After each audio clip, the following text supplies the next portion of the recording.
Welcome back, everyone. This is the Star Wars CCG graded group update for February of 2024. I am back with JP. JP, welcome. It's great to chat with you again. Thanks again. Always great to run these updates and get to do some talking with you, Kyle. Yeah, so obviously we're going to try and keep this brief today, but we do have some updates to talk about. First, we'll run through just the general group updates. We'll run through contest winners. We'll update on what the February contest and competition will be for the graded group, and then round the horn and what we're currently, submitting or looking at or anything of note, and close it out. So let's kick it off with just the general group updates. So JP, tell me about group growth a little bit and the engagement. What have you been seeing? Yeah, it's been a crazy week, not just a crazy month. We started off pretty slow, but just in the last 7 days, we've had 14 new members. It was 13 yesterday. Somebody joined late last night, and so growth is doing really well. I know there's somebody that said if the group reaches 800, they're going to open up a Reflection 3 box. I think it's a Reflections 2 box, but yeah. Yeah, maybe Reflections 2. One of the boxes. And so, hey, we're off to a great start. So we're growing pretty good. If this rate keeps up over the next several weeks, we're going to be on our way to 800 pretty quickly. So with that being said, I'm trying to get some costs on some vendor tables at a local card show here in Springfield, Missouri. I've made a couple calls to the coordinator and trying to get some pricing because I know they do it like 2-3 times a year, and it's like the largest one in Springfield. So I want to get a table, spread our stuff out, maybe have some flyers and some information and get people interested. And maybe I'll put a blast out on Facebook if I can secure some tables and get some of our product and collections out there to show. So yeah, if it definitely happens, then let people know, because there's certainly other members out in the Midwest that would probably be interested in that. I'd be interested too, but I'm nowhere near there. So that's just luck of the draw. But no, that's awesome. I think presence it shows. We've seen other members like I think Andy, right? He goes to shows in Colorado, brings product out there, sells stuff out there. We'll have to get him on at some point and pick his brain a little bit, since he's in a different place, but promoting the good game that is Star Wars CCG, right? Yeah. Yeah, let's go right into the contest here. So Darth Vader, Everything Vader was January. Crazy competition. Everybody was excited for this. This was the most requested category. No surprise there. Pretty much everybody has something with Vader. I actually thought there were some people like Cam who could have submitted something, but I'm not calling you out, Cam. Just saying, got to jump in. Okay, so we had a lot of submissions here. Let's start with lowball. Start really easy. We had 2 submissions there, and it was a close call, but ultimately we are giving it to Michael Lockwood with a PSA 5 Darth Vader Black Border and PSA 8 Darth Vader Japanese. PSA 5 is pretty low, but it's funny. I think Darth Vader, doesn't matter what the grade is. Like, someone would be interested in collecting it, whether it's a super low number, mid number, or high number. They're always selling. Like, they're always going. Like, there's always a collection for it. It's almost like a curiosity at that point. So it doesn't matter if it's white border, black border, Japanese foil. They're gonna sell. Like, they're gonna be stuck with people because it's such an iconic card, right? Yeah. I mean, even like your grandma knows who Darth Vader is, even though might not know all these other cards. So yeah, he's one of the most popular villains in any of the movie series. So this was one of the best competitions, and I was hoping some people would do some low ball, and here they come. We get to see people's collections, and it was great to see. Yeah, I didn't have any Darth Vader's related stuff lowball, so I couldn't even jump into that competition. But glad to see we have some representation there. So let's go into oddball. So we have 5 people who submitted for oddball. Do you want to share what you thought about the oddballs here? Yeah, I mean, each one of these categories were pretty tough. We had to go over about not only like how rare and who's sending what in and what's coming back with the different grading services. But is there also like now room for improvement? Are you competing with people that their submissions that have come back, they couldn't get any better? So it's really starting to be tougher competition. Even in this oddball, we gave second place to Taylor Armstrong. And Taylor, let me see here. I've got my the notes PSA up. 9 Darth Vader black border with the old PSA slab. So that was it. That was pretty interesting. And an SGC 8.5. What is that bidding foil? But Right. yeah, the old slab that's strange, right? Like somebody submitted that at a time when nobody was thinking about submitting these, right? So that's definitely out there. Yeah, and we've got it now for reference too. So everything that we showcase on our site is good for all the members to kind of see what the transition and evolution of grading goes. So that's a great example, and thank you, Taylor. But our first place for oddball goes to Brian Emery. Yeah, So the PSA 4 hunt down and destroy the Jedi large, and then the yeah, PSA 9 hunt down regular. That like kind of really took me by surprise. I was like, I know people have submitted some of these large cards, but you don't really see them very often.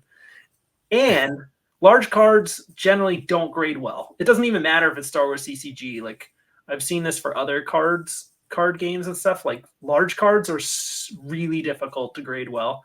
And that's kind of the same with like patches, thicker cards, like unusual cards. They're just like there's more room or space for it to have, a blemish, a scratch, a denting, whatever. There's just more space, right? And those large cards were like banged around, passed around, they oh were sleeved, yeah, like they just kind of hung out, passed them around, like and in all fairness, like I don't even know if they offered sleeves for something that large. Like for a while. I mean, I know you can find them now, but they're few and far between. So well, and there's really nothing you could do with it except like display it. So a lot of yeah, people were taking these cards and the large cards and just putting them up somewhere, and they were getting banged around a lot and passed around to people. It wasn't until like over the past couple of years, people were like, "Oh man, I mean those are gradable too." Good luck. It'll be hard to find them in sevens, let alone 8, 9s, or 10s. That would be magical. And I mean, who's to say like it takes it a step further and the banners and the posters are going to be like, oh man, those are gradable. And it's like, well, who knew those were just display pieces? But it just goes to show that just take care of your stuff and be careful with it. And good job to Brian Emery for having that submission. do you think anybody will have a complete graded set of the largest Star Wars CCG cards? Do you think It's anybody's going to possible. get What, it's only 7 of them? So some are kind of tricky to come across, right? I don't actually own all of them myself, but I haven't really I pursued it. think I've got them all. I'm trying to think just off the top of my head. I think I have just about everything, but I might not. I have to look back. And then, of course, having them and then having them in good condition are two different things. Because, just like the tournament foils, you can have a set of them, but whatever, condition they're in is what you've got. You Yeah, can't. I wouldn't slab them with the case of like, oh, we have to get, a 9 or 10. Like you just slab them so you can kind of protect them. Right. At that That's point, what I like would the do. number's going to be bad regardless. Like it's going to be a 4, 5, 6, like probably the majority of the time.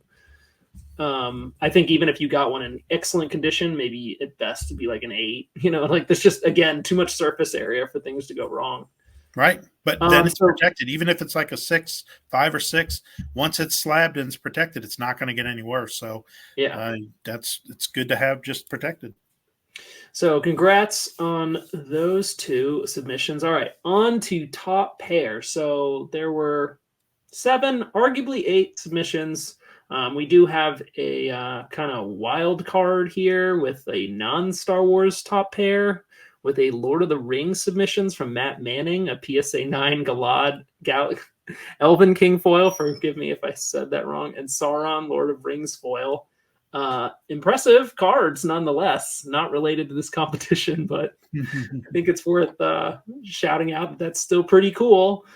But yeah, back to Star Wars, right? So we had 7 Star Wars CCG submissions here. This was tricky, really down to the wire. But based on difficulty to grade, rarity of card, and room for improvement on the grade is kind of really where we narrowed this down. So for third place, we had a tie with Sam Jonell and Perry Gould. So Perry had a BGS 9.5 Ref 1 Darth Vader foil and a PSA 9 Darth Vader white border. Sam Jonell did something similar with a PSA 10 Ref 1 Darth Vader foil and PSA 9 white border Darth Vader. So very similar. I count those about the same. So that is a tie for third place. JP, you want to tell us who got in second place? Yeah, one of my favorite submissions was the Aaron Thicket. Congratulations to you. He had the PSA Darth Vader foil, PSA 10 foil. Super hard to get. I mean, foils are already a pain, but that one there, super, super hard. And then a PSA 9 Darth Vader black border. Also coming, I think that's out of the Premier set. Yeah, so that's the 1995 card, right? So a little bit trickier to get graded over a white border. So that's how that edged out over third place, but very impressive submission. Yeah, for sure. For sure. All right, first place. Do I go? Do you want to say? You do it. This was a great one. All right. Dropping out of nowhere, William Livingston with a PSA 10 Darth Vader Japanese and a PSA 10 Your Powers Are Weak Old Man Japanese. Wow, what a submission. that was like a humble brag the way you dropped that in there, sir. Getting a Darth Vader Japanese black border, like, it really is one of the pinnacle cards of getting it. And Your Powers Are Weak Old Man Japanese is a rare one. Even if you wanted to go out and grade one yourself, you'd have to find one, which is hard enough as it is. And those who have it, it's probably not in this sort of minty condition, which means someone's gonna have to rip through a lot of premier Japanese booster packs and starter decks to come across that card. So I would imagine the population will remain low on something like that. Somebody wants to prove me wrong on that, by all means, but that was a killer submission and definitely makes me want those cards for sure. I agree. Good job. Way to go, William. Impressive. That is a flex. All of these cards, honestly, are a flex. So I had originally thought maybe I was going to submit my Lord Vader foil 9, but then I didn't have something else to complement it. I was like, there's no way I'm going to get edged out by somebody easily.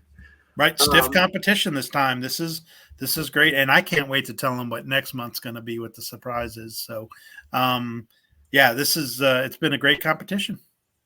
Yeah. So this was awesome. Next month, people are probably dying to know what is February. We've put a lot of thought and consideration into this, and it is going to be on romantic pairs, romance, love, since it's Valentine's Day in February. What does that mean, you're asking? Well, maybe you have a Han card and a Leia card. Maybe you have an Anakin or a Padme card. Might even consider R2-D2 and C-3PO as a old married couple. You could make that argument, maybe. We had also spoken about like Boba Fett and that other alien and in Jabba's palace. If you could make the case that there's some romantic connection there, then we'll entertain it. But I would imagine there's probably going to be a lot of Han, Leia in there. But yes, romance is the theme, romantic pairs. Yep. And same categories. Same, if you're like, I don't know what I've got really to submit. Well, don't forget, there's unique and oddball. This is going to be pretty unique and oddball. But don't forget to break out the low pairs. You don't have to be that top pair PSA 10 and BGS 9.5s. We want to see your collections. So please compete and show us what you got. Yeah. Yes, I'm looking forward to this one. I think there'll be certainly people have Han and Leia cards, but if anything, maybe Anakin. You could even make the case if it were Darth Vader and Padme, maybe, but Padme wasn't really into Vader at that point, right? So, hey, and there's Mara Jade cards.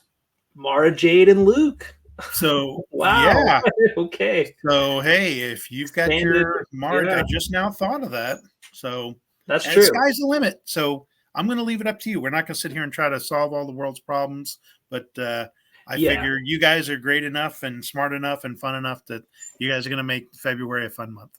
Yeah, you certainly. I mean, we certainly want to make the categories enough that even if you don't have a large collection, there's probably a chance you could submit something. So we're not going to go super hyper niche maybe until this is a more mature group. But for the time being, we want you to participate. So drop it in and let's see what you guys got this month. And wrapping it up, I guess like around the horn here. Let's see. I currently have maybe trying to think, maybe like 40 cards out for Star Wars CCG at PSA at the moment, with a mix of more enhanced stuff and Japanese cards.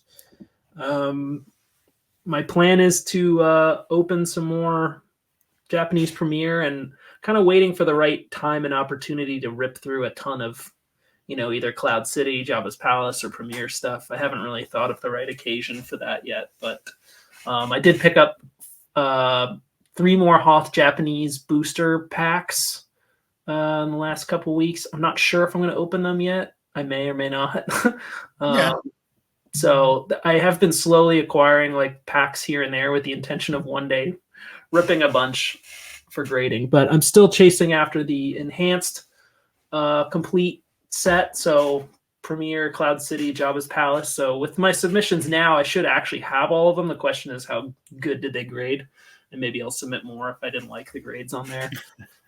But yeah, that's all that's going out with me. I'm getting ready for another HGA submission too, but that's probably going to have more non-Star Wars CCG stuff. And yeah, I think that's all I have at the moment. What about you? Awesome. Yeah, so I'm kind of in between submissions. I've got a lot of personal things going on with like selling my home and getting ready to build another home.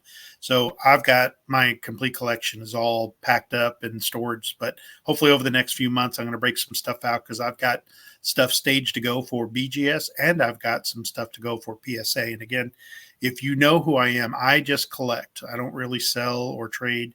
And my main personal collection is all done through BGS. So the PSA stuff is all the fun stuff that I'd like to kind of jump into registries, and it's either doubles or Japanese or stuff that's outside my regular collection. But I've got a bunch of stuff staged to go that I got to dig out at some point.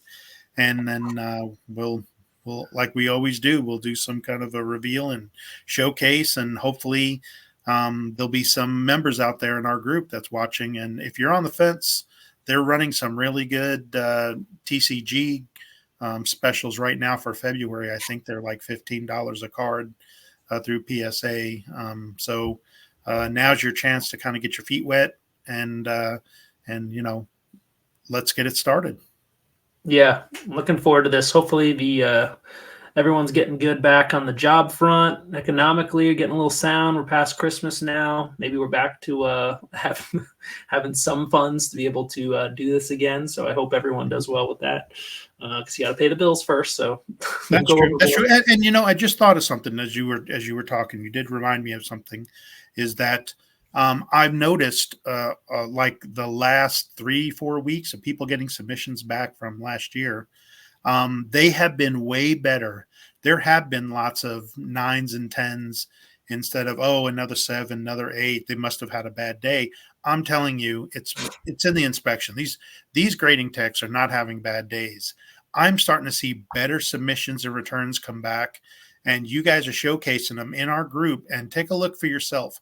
There are a lot of 9s and 10s coming back, and these cards are hard to grade. I know you're going to be disappointed in some of the foils. I haven't figured out the foils yet, but stick with it. You guys are doing great, and there seems to be some kind of an uptick on better returns, and it's because you guys are inspecting. Right. Get a light, get a magnifying glass. If you don't have one already, measure it. If you basically the stuff that doesn't grade well is either because I didn't inspect it, or I just was like, I'd rather have it graded and not as worried about like what it comes back on, but just less and less frequent. But it is a lot of work. So if you're submitting a lot of cards, as you know, that does take time. So it is a lot of brain power and stretching of the eyes a little bit, but it is worth it in not paying for a card that would ultimately not gain you any value or just be a disappointment for you or force you to have to submit another one again. You're better off just putting it aside. And like there's cards I pull pack fresh that I'm just like, no, I'm not going to grade it because I think it wouldn't do that well. And so I have a stack of cards that are actually straight from the pack to like sleeves or, you know, stuff that just sits around. So I'm like, I'm not going to grade that. Maybe I'll put it up for a bulk lot or something. But yeah, just being more strategic about it. At least for me, I'm thinking like, what sets do I want to do or what's my like goal? Because I think you could aimlessly just submit stuff and see what happens, which is fine if you just want like a few stuff. But I think this year, like I said, I wanted to finish like the promos, the enhanced stuff, and like complete my set with that. And then again, I'm not sure where I'm going with Japanese, but I have so many high grade Japanese cards. It's kind of like, well, you've gotten this far, you might as well keep going, right? But if anybody else gets interested in the Japanese premier graded stuff, love to chat with you about it and see if maybe we can make it competitive or help each other out. Anyways, JP, this has been awesome, and look forward to the subs for this month. Yeah, me too. Another great month. Let's keep the growth going, and please don't get discouraged. Keep on grading and enjoy your collection. Awesome. I'll leave it at that. Thanks, JP. Thanks, Kyle.